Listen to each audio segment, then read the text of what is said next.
masarap at naiba. Takbo na lang at malapit ang mag- Dorm ang nagsisilbing tahanan ng mga Pero hanggang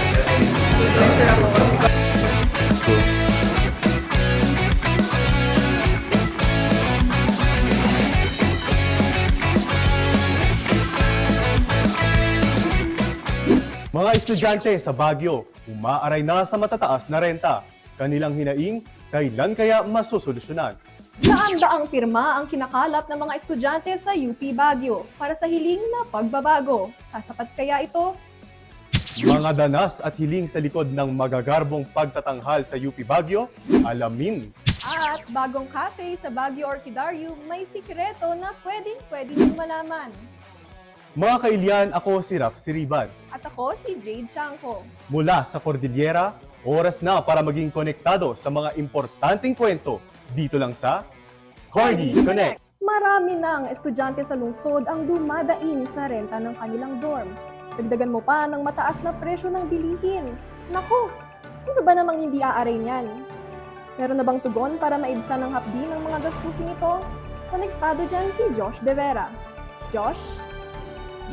Jade, kahit panandalian lang, dorm ang nagsisilbing tahanan ng mga estudyante sa lungsod. Pero, paano kung ang tahanan mo lumalaki ng lumalaki ang presyo? Ito ang realidad na tinitiis ng maraming mga estudyante sa Baguio. Kung hindi, baka pangarap din nila mismo ang bumigay. Education Center of the North. Ito ang badsag sa Baguio City. Kung sa Maynila matatagpuan ang University Belt, sa Baguio City naman matatagpuan ang U-Belt pagdating sa Cordillera dahil sa dami ng mga pamantasan at universidad sa lungsod. Para makapag-aral sa Baguio, kailangan mo nang makahanap ng matitirahan. Pero sa patuloy na pagtaas ng renta, dapat kaya pa ba ang mga dorm? Isa sa mga nakaranas nito, si Krista Sarmiento o Tata. Gusto ko talaga lumipat kasi yung dorm ko very, considering yung price parang pang solo room na siya. So, yun naghahanap talaga ako ng puwedeng lipatan. Pero di ko talaga ma-sacrifice yung ano, yung advantage niya sa'kin na malapit sa school ko, gano'n. Sabi ko sa sarili ko, "Ay mas okey 'to kasi mas malapit." Pero may mga kaibigan ako na nasa trangko, solo room tas parang same lang kami ng binabayaran. Yung asawa ng landlady ko minsan kahit na hindi naman puwedeng itaas yung ano kasi okey lang yung kuryente, yung tubig, gano'n, tinataas niya. Gusto niya gano'n, parang siguro panggastos niya, gano'n. Ang ilang estudyante, rumaraket para makatulong sa pamilya sa gastusin sa dormitoryo. Isa na rito, si Sebastian. Nangungupahan si Basti sa isang dormitoryo sa Cabinet Hill. Hindi ako nanghihingi sa parents ko. So, for the sake na may panggastos ako, kailangan ko magtipid. And meron naman akong medyo little side hustles na kayang mag-sustain sa akin. Buy and sell ng mga collectible na kotse, which is mga diecast kung tawagin. May mga hakbang din ang UP Baguio para makatulong sa mga estudyante. Bukod sa libreng matrikula, mayroon ring UP Baguio Residence Hall para sa mga kababaihang mag-aaral ng nasabing pamantasan. Siyempre limited, nasa 157 ng maximum capacity ng ating dormitory. Sa panahon ng nagtataas ang presyo ng mga bilihin at gastusin, nananatili pa rin abot kaya ang renta sa dormitoryo nito. So ito yung isang mission ng university na to help students na makatapos. Bigay sila ng dormitory para mai-house ang mga students in a low rate. So actually, 700 per month lang ito. So compared to others, parang umabot nga ng 3,500 Sa ganito kababang presyo ng renta, malaking tulong na ito pagdating sa mga mag-aaral na iniisip ang kanilang gastusin para sa pang-araw-araw. Bukod naman sa UP Breha, may ilang mga dormitoryo pa rin ang hindi pa nagtataas ng presyo. Isa rito ang mga paupahan ni Aling Fea Ikamet sa Aurora Hill. Almost 32 years na landlady ako, and then yung rent is 4,500 monthly. Mas mura ito kumpara sa mga dormitoryong malapit sa mga pamantasan. Siguro dahil sa mahal na rin ng materyales, yun nga yung sa business permit, yearly tumataas talaga. kapag marami estudyante, talagang tumataas din ang presyo kasi dumadami ang demand. Yung tourism din, dagdag pa yan sa mga nangangailangan ng tutulugan. So, yun talaga yung nagiging isang epekto rin ng pagtaas. So, dumadami ang may kailangan ng babahay. So, sa 2026, 1% lang daw ang pwedeng itaas ng mga 10,000. Yung mga nagpapaupa ng 10,000 below. Meron tayong ganong batas sa Rent Control Act tsaka yung National Housing Board Resolution 2024-01. Ng 10,000 below, yung mga mas mataas sa 10,000, hindi sila covered nitong cap na 2.3% tsaka 1% ng 2026. Para matugunan ang ganitong mga suliranin, naglatag ang ilang mga ahensya ng programang makakatulong sa mga estudyante na naghahanap ng mga espasyong matitirhan. Si NHA meron siyang Students Dormitory Program. So meron sila grant ito, libreng pabahay.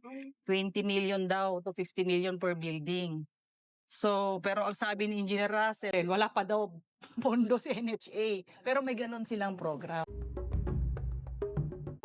Yung dorms kasi it plays an important part nga lalo na magsistay yung mga estudyante dito for 4 or more years, kaya dapat ay ma-ensure na accessible at quality yung housing ng mga estudyante natin. Ang karapatan natin para sa decent living ay karapatan siya na dapat tinatamasa ng libre. Karapatan na tinatamasa ng lahat. Kung gusto natin yon, we have to continuously assert it, we have to continuously lobby and provide alternatives sa kung paano natin masosolusyonan ito.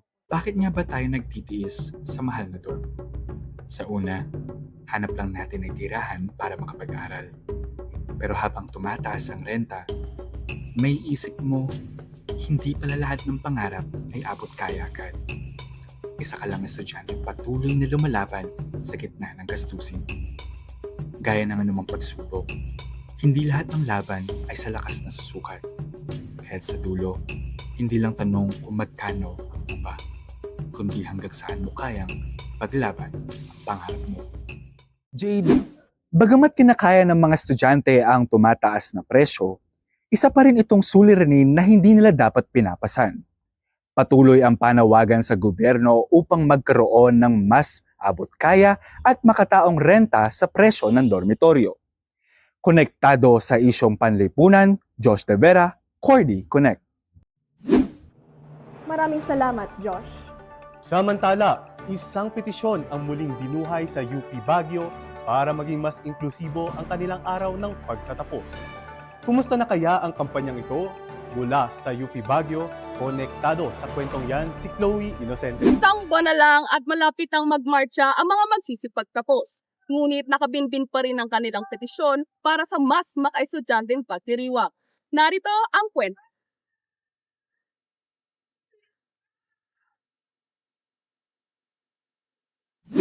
Sa halos 2 dekada ng pagsusunog ng kilay, nasa likod sina nanay at tatay na nagsasakripisyo para may taguyod ang edukasyon. Kung may hihilingin man ang bawat magulang, ito ay imarcha ang kanilang supling patungo sa entablado ng pagtatapos. Ngunit sa Universidad ng Pilipinas Baguio o UP Baguio, naging tradisyon na tanging mga magulang lamang ng may Latin honors ang makatutungtong sa entablado. Isa sa kanila si Ten Balagot na may tsansang parangalan sa Hunyo bilang cum laude.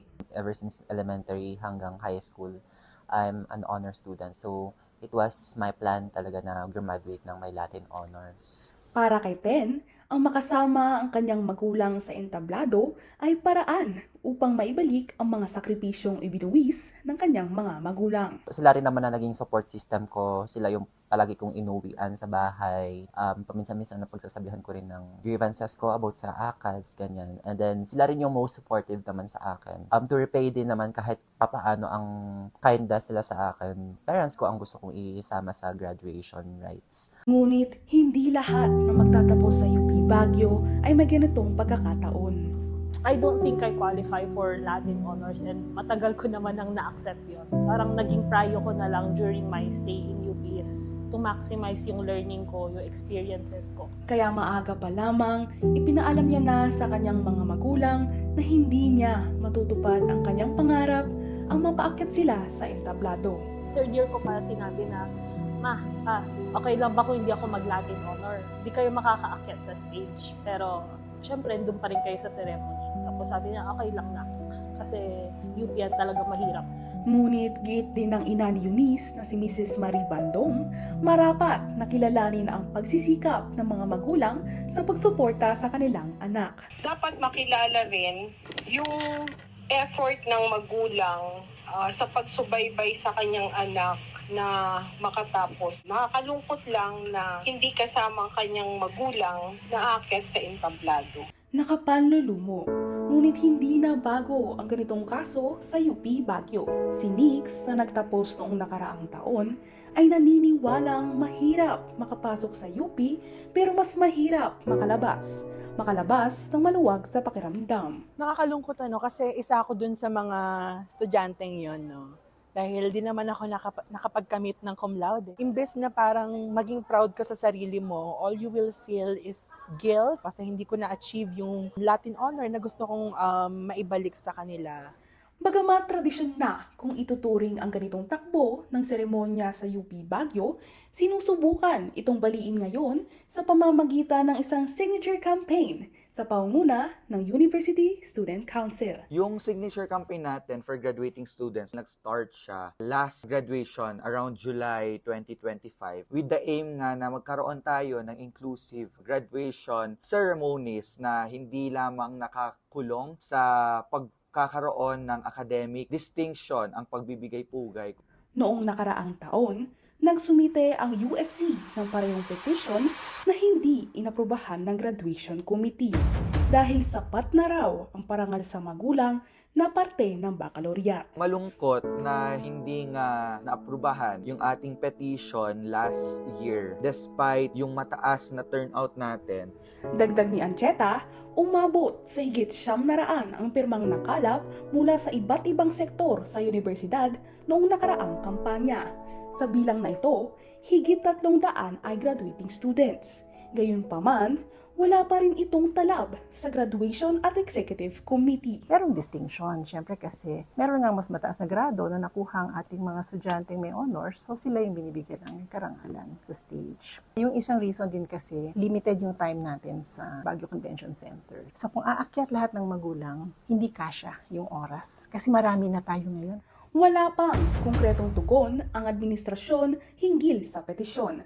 Ngunit patuloy pa rin ang paglaban at pagtindig upang baguhin ang nakasanayan.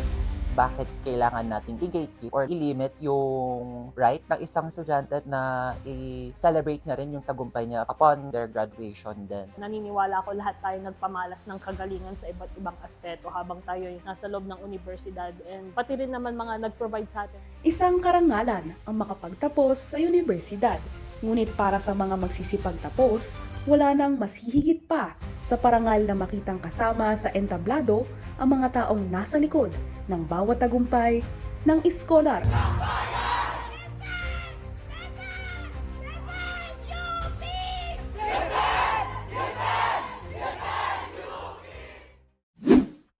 Chloe, may datos ba tayo kung ilan na ang pumirma magmula ng buksan nila ang petisyong ito? Oo, Raf. Sa kasalukuyan, umabot na sa higit 500 pirma ang nakalap ng konseho. Balak din nilang formal na ihain sa UP Baguio Administration ang petisyong ito. Chloe Inocentes, laging Cordy Konektado. Susunod, mga performing organization sa UP Baguio. Kulang nga ba sa pagkilala mula sa administrasyon? Kanilang hinaing ating alamin. At abangan, bakit nga ba espesyal ang bagong cafe na ito sa Orchidarium? Maging konektado sa mga kwentong yan dito lang sa Cordy Connect!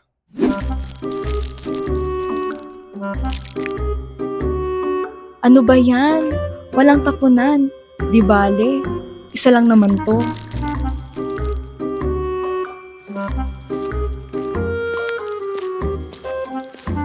Ang akala natin isang peraso lang, kapag ginawang marami, nagiging bulubunduking pasakit.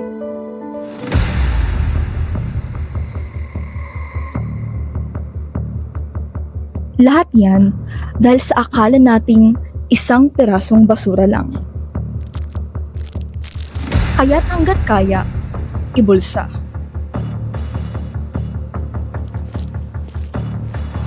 Sundin natin ang batas. Dahil ang dala ng simpleng kapabayaan, pwedeng isang malaking sakuna. Mga kailyan, daman nyo na rin ba ang init kahit dito sa summer capital? Doble ingat po tayo dahil nitong mga nakaraang linggo, pumapalo na sa halos 26 degrees Celsius ang init tuwing tanghali. Magandang umaga mga kailyan! Para sa ulat panahon ngayong araw ng linggo, May 17, asahan ang pabago-bagong panahon dito sa Baguio City. Batay sa ulat ng Pag-asa, magiging maaraw ang kalangitan sa umaga, ngunit maulap pagsapit ng hapon. Ihanda rin ang inyong mga payong dahil may 60% chance of rain. Dala ito ng localized thunderstorms at walang kaugnayan sa low pressure area o LPA na binabantayan noong nakaraang linggo. Tuluyan na ngang nalusaw ang weather system na ito at sa ngayon, wala nang binabantayang LPA o bagyo sa loob at labas ng Philippine Area of Responsibility o PAR. Sa temperatura naman, inaasahang maglalaro ito sa humigit kumulang 18 to 26 degrees Celsius ngayong araw. Bahagya itong umakyat ngayong buwan ng Mayo, ngunit nananatiling malamig kumpara sa ibang lugar sa Pilipinas na umaabot ng higit sa 40 degrees Celsius. Gayunpaman, maging maingat pa rin at umiwas sa direktang sinag ng araw. Uminom palagi ng tubig at magdala ng mga panangga sa init gaya ng payo. At yan ang lagay ng panahon dito sa Baguio City. Ako si Yana para sa Klima Connect. Balik sa'yo, Raf. Samantala, maraming pinagdadaanan ang performing organizations ng UP Baguio bago sila makapagbigay karangalan sa universidad. Kaso, hindi raw sapat ang pagkilalang natatanggap nila. Totoo nga ba ito? Konektado riyan si Lucy Castillo. Totoo yan, Raf. Hindi maikakaila na maraming talentado dito sa UP Baguio. Pero hanggang ngayon, palaisipan pa rin kung bakit hindi pa sila kinikilala bilang varsity.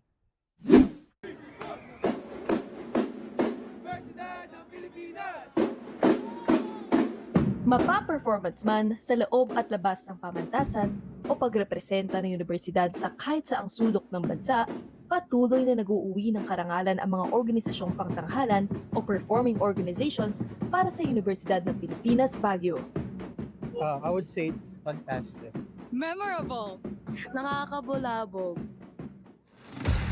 Ngunit sa likod ng bawat indak, tono at parangal na kanilang nakukuha, isang tanong ang umiikot sa isipan ng bawat student performers. Kailan sila mabibigyan ng sapat na karangalan?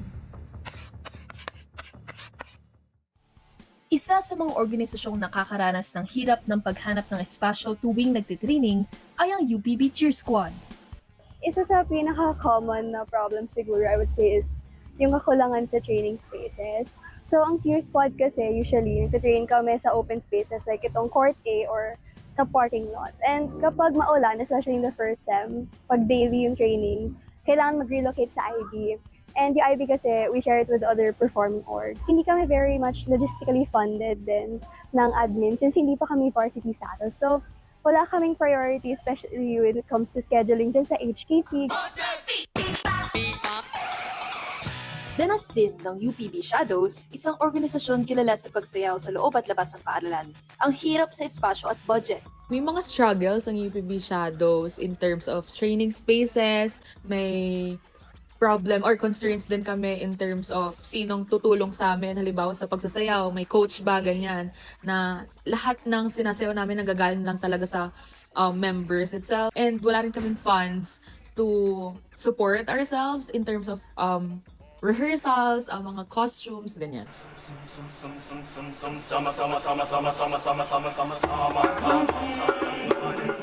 Hindi lang ito nakukulong sa mga dance organizations, kundi sa koro rin, tulad ng Tinig Amyanan.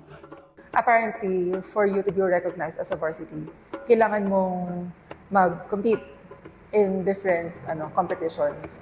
So, sa Tinig Amyanan, kaya hindi kami ma-recognize kasi nahihirapan kami mag-compete. Financially din, nahirap siya kasi wala kaming nakukuhang funds directly from offices here in the campus. Although nagkaroon naman ng mga efforts na magbigay sila ng budget, pero ayun, dahil sa dami ng proseso na hindi namin natapos, hindi sa amin na-grant fully yung budget na yun. Ano, may mga other things din na ginagawa ang tinig. Like for example, mga income generating project. So, ayun. Kami-kami lang din nagsusupport sa amin. Ngunit, ayon sa administrasyon, isa sa mga kriteria upang maituring na varsity ang isang organisasyon ay kinakailangan ang mismong administrasyon ng universidad ang tumulong upang makapasok ang isang sports organization sa mga liga tulad ng BBL. And then yung isa pa, yung coaches honorarium din. Hindi competitive ang ating sa binibigay sa ating coaches na honorarium. Andiyan nga lang sila dahil love lang nila na tumulong. As an HKP, we would like na talagang maging varsity sana sila. Kaya lang wala sa amin, hindi na namin hawak yun eh. Madali na lang kung meron event sila sa BBL na like, o kaya karasok, specifically sa cheer dance. Gayunpaman, patuloy pa rin silang umaasa ng mas matibay na suporta mula sa administrasyon at pinahahalagahan ang pundasyong bumubuo sa kanilang koponan, ang pagkakaisa, ang dedikasyon at pagiging isang pamilya. I think it would help if mas na-institutionalize yung recognition sa squad, na i-up din yung morale ng members. Kasi, alam mo yun, we want to be known not just as performers but also representatives of the university. Siyempre, yung organization namin, gusto namin maging varsity para makakuha kami din ng funds and support from the admin. Ang makukuha mo lang talaga sa tinig ay yung family, yung community, and yung connections within the organization. Idiniin naman ng Student Council ang pagkalampag ng konseho upang matawag pansin ng administrasyon ang mga problemang pasan ng mga naturang organisasyon. Make it less bureaucratic kasi yun nga, from the performances and efforts na ginagawa ng mga organizations, parang deserve naman talaga nila yung status na yun. Nag-aalab ang sining, ngunit paano kung maubos ang panggatong? Sa kabila ng kakulangan sa pondo, hindi kailanman mauubos ang dedikasyon ng mga student performer. Patuloy silang lalaban para sa universidad. Bit-bit ng pangarap na sa dulo ng bawat palakpakan, hindi na sila mananatili sa anino, kundi tuluyan ng masisilayan sa liwanag ng tunay na pagkilala. Oras at pagod ang puhunan ng mga performing organizations dito sa pamantasan. Isa lang naman ang hiling nila. Nawa masuklian ang kanilang hirap ng matamis sa pagkilala sa lalong madaling panahon. Lucy Castillo, Cordy Konektado. Para sa mga naghahanap ng matatambayan dyan, puwes, nandito ang cafe na pwedeng-pwede sa'yo. Saan nga ba ang cafe na yan at ano ang nagpapa-espesyal dito? Konektado riyan si Chrismar Sakdalan. Jade, mura, masarap at naiiba. Ilan lamang yan sa maihahandog ng bagong bukas na cafe na ito. At ang maganda pa, kaunting lakad lang ito mula sa mga sikat na pasyalan gaya ng Burnham Park at Session Road. Kaya naman, tsak na pwedeng-pwede itong mapuntahan. Sa gitna ng mga namumukadkad na bulaklak ng orchidarium sa Burnham Park, may bagong cafe na higit pa sa itsura ang ipinapakita at tsak na pwedeng-pwedeng dayuhin. Ang pagkain kasi, sawak sa bulsa at sa panlasa. At ang sikreto, hindi pangkaraniwan. Dahil ang nagpapatakbo sa Orchidarium Cafe, lahat pwede. Lahat PWD. Pwede kang magpapresko sa labas, tanaw ang makukulay na bulaklak na orchidarium. Pwede mo ring sabayan ng sari-saring merienda. Mula sa mga nagtatangkarang inumin gaya ng fruit soda, mga house specials tulad ng iced latte, mga matatamis at kaakit-akit na cake, at iba pang nakakatakam na mga putahe. So, personally sabi, kaya dito, maganda naman ng Lahat yan, obra ng isang orthopedic PWD. Ako yung cook at saka baker dito sa cafeteria. And ang disability ko is ortho. Nung na-aksidente kasi ako, napunit yung tendon dito sa heel. Almost 1 year na hindi ako nakalakad. Dati nang hilig ni Manang Luisa ang pagluluto at pagbibake, bagay na namana niya sa kanyang ina. At noong may nagbukas na trabaho sa cafe, Di gumawa ako ng cake, pinatikim ko sa kanila, nagustuhan naman nila, yun dun na. Pagdating sa trabaho, hindi pwede ang pwede na kay Manang Luisa. Kaya naman ang kanyang role sa cafe, hindi lang iisa. taga-pamalengke, taga-tingin sa mga kasama ko rito. Kung walang barista, akong nagbabarista. Kung walang kahera, akong kahera. All around. Kabubukas lamang ng Orchidarium Cafe nitong March 18. Ito ay proyekto ng Persons with Disabilities Affairs Office ng Baguio o PIDAW na pinamumunuan ni Dr. Samuel Aquino, isa ring PWD. Ang ating Orchidarium Cafe ay dapat mga taong may kapansanan po. Itong lugar na to ay isang lugar na kung saan ang mga taong may kapansanan ay pwede at may kakayahan na magsilbi a home away from home. Hindi naman daw kailangan na matinding training para makapagsilbi sa cafe. Basta't bahagi ka ng PWD Cooperative, pwedeng-pwede ka rito. Kahit wala kang tinapos, elementarya or high school man ito or college, kung ano ang kaya nilang ibigay. At bukod pa sa pagiging cafe, espasyo rin ito para maipamalas ng PWD workers ang kanilang husay sa iba't ibang bagay. May mga crochet, anik-anik, at iba pang produkto. Lahat yan, tatak PWD at pwedeng mabili. Pero kahit may ganitong mga programa, marami pa rin PWD sa lungsod ang humaharap sa kakulangan ng oportunidad. Talagang hindi ganong maganda ang employment status ng ating mga PWDs dito. Ito ay sa kabila ng Batas Republika 10524 na nagsasabing dapat 1% ng mga empleyado sa gobyerno at pribadong sektor ay PWD. Sa Baguio naman, may ordinansa na nagbibigay insentibo sa mga negosyong tatanggap ng manggagawang PWD. Pero kahit isinibatas na ito noon pang 2022, may kakulangan pa rin. Gayunpaman, para sa mga PWD, malaking bagay ang pagbubukas ng Orchidarium Cafe. Magpasalamat tayo sa mga nagsimula. Kasi kung walang nagsimula, wala tayong pinag-uusapan na ganito. Nagpapasalamat din kami sa tulong at pagbabagong pagtanaw ng ating gobyerno. Laking pasasalamat din ni Manang Luisa sa programa dahil Giving opportunities sa mga katulad namin na may kapansanan, na hindi balakid yung kapansanan para maghanap ng trabaho. Financially stable na ako. Dahil sa mga cakes na ginagawa ko, hindi na kami nahirapan sa allowance ng anak ko. May kapansanan man at wala, pantay-pantay ang tingin ng tao dapat sa atin. Whether hilay ka man, normal ka man, laban lang. ang mga espasyo tulad ng cafe na akala natin ay para lamang sa pahinga, pwede naman palang maging higit pa rito. Ang simpleng pagtangkilik nito, malaking bagay para sa mga PWD na nagsusumikap para sa kani-kanilang pamilya. Basta't may sapat na suporta, tatakbo ang istorya. Makabubuo tayo ng isang cafe na pwedeng pwede. Mabuti naman at mayroon ng mga ganyang programa, no? Chris Mar, maitanong ko lang, tuwing kailan ba pwedeng mabisita ang Orchidarium Raf, Cafe? hindi magiging problema ang araw dahil bukas ang Orchidarium Cafe Lunes hanggang Linggo mula alas 8 ng umaga hanggang alas 5 ng hapon. Konektado mula rito sa Baguio Orchidarium, Chrismar Sakdalan, Cordy Connect. Balik sa iyo, Raf. Mula sa mga danas hanggang sa tagumpay, maraming kwentong bitbit mula sa Cordillera ang ating nasaksihan. At paniguradong marami pang nag-aantay. Asahan ng mga yan sa kwentuhan natin sa susunod na linggo. Para lagi kayong konektado sa mga latest ganap, i-follow ang aming page sa Facebook, TikTok at Instagram @Cordy Connect. Muli, ako po si Jade Champo. At ako naman si Raf Siriban. Mga kailian, manatiling konektado sa mga importanteng kwento dito lamang sa Cordy Connect. So ano ulit? Kung narinig